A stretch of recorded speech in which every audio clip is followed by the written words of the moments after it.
Hello from చలాకి కుర్రాడు. ఈ రోజైతే మా ఫ్రెండ్ గాడు వచ్చి మామ ముక్క తగిలి 3 నెలలైంది మామ అన్నాడు. సరే రారా మామ, నీకైతే నాన్ వెజ్ స్టార్టర్ల మీద ఈరోజు దండయాత్ర చేయిస్తానని నెల్లూరులోని రాయుడు ఫ్యామిలీ డాబాకి అయితే మేము వచ్చేసాం. లోపలికి ఎంటర్ అవగానే అంబియన్స్ అయితే చాలా స్పేషియస్ గా ఉంది అండ్ ఫ్రెండ్స్ అండ్ ఫ్యామిలీ వచ్చినప్పుడు కన్వీనియంట్ గా ఉంటుంది. మా ప్లేట్లు అయితే 2 అరిటాకులు అయితే వేసేసి మా ముందర అయితే మెనూ కార్డ్ అయితే పెట్టేశాడు. ఇంకైతే నేను చక్కచక్క మెనూ కార్డ్ ని అలా అలా తిప్పేసి ఫస్ట్ అయితే డ్రై ఐటెం తో స్టార్ట్ చేద్దామని సీ ఫుడ్ లో ప్రాన్స్ రోస్ట్ అయితే ఆర్డర్ చేశాను అనమాట.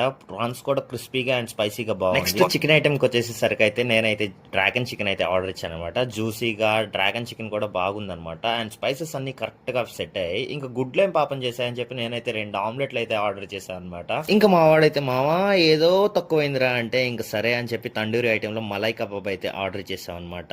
పీస్ అయితే చాలా బాగుంది. ఇచ్చిన గ్రీన్ చట్నీతో తింటే సూపర్ ఉందన్నమాట. ఏం తిన్నా మా సాయిగాడు అయితే హెల్త్ కాన్షియస్ గా ఉంటాడు అనమాట. సో అందుకే ఫైనల్ గా మజ్జిగ అయితే ఇక మన ఆఖరి ఘట్టం బిల్ అయితే వచ్చేసింది అనమాట. కన్సెషన్ ఏమన్నా ఇస్తారనుకుంటే దబంగ్ అన్నారు. ఇంకా చేసేదేమీ లేక 2 చేతులు జోబులో పెట్టుకుని అలా నడుచుకుంటూ వచ్చేసాం అనమాట. అది ఇవాల్టి ముచ్చట. మరిన్ని ఇలాంటి ఫుడ్ బ్లాగ్స్ కోసం చలాకీ కుర్రాడు ఛానల్ అయితే సబ్స్క్రైబ్ చేయండి. ఉంటా, బాబాయ్, టాటా.